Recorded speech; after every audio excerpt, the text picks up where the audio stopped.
bismillaahi raxmaani raxiim kulanta fayda farsadiyaal ka dhawaada barnaamijka hal doorka wararka ee waraysyada TV Koonfur Galbeed Soomaaliya qodobadiisa ka farsi doontaan geeka barnaamijka una siinka hayna wayba kumid aha wafdu soo gaamay madaxweynaha Koonfur Galbeed Soomaaliya waliba shalaytay deeran degmada Weelweyn ee gobolka Shabeellaha Hoose soo madaxweynaha oo soo kulmay odayaasha dhaqanka ee maamulka degmada Weelweyn mayse kula hadalay barnaamijka ka farsi doontaan hoob ilaahay wadilga dara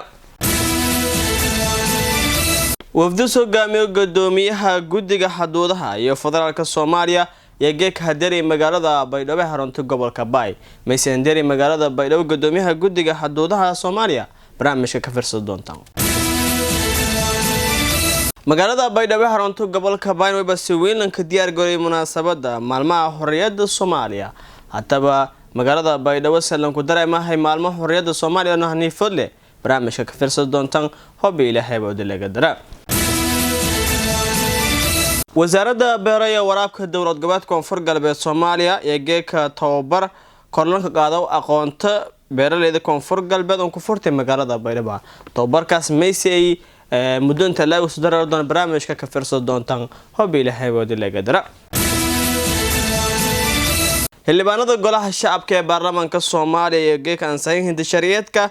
guddiga la dagaalanka musuqmaasuqa hataba xildhibaano inta la eegay meel mareedii isla mar ahaantaasay ansixinta shariicadkaasi barnaamijka ka farsi doontaan hoob ilaahay wadilga dara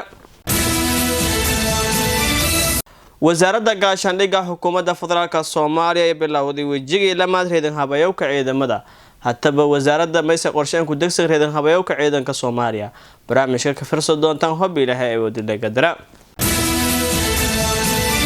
madaxweynaha dowlad goboleedka Soomaaliyeed ee Puntland Said Abdullaahi Dani taasiir Tiraanyil Andri ilaahay naarisa gudoomiyaha maxkamadda sare ee dowladda Puntland oo dhameeyay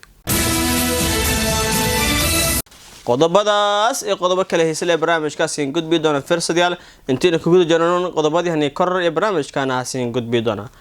markale diyaar garo barnaamijka hal doorka wararka ee waraysiga TV Koonfur Galbeed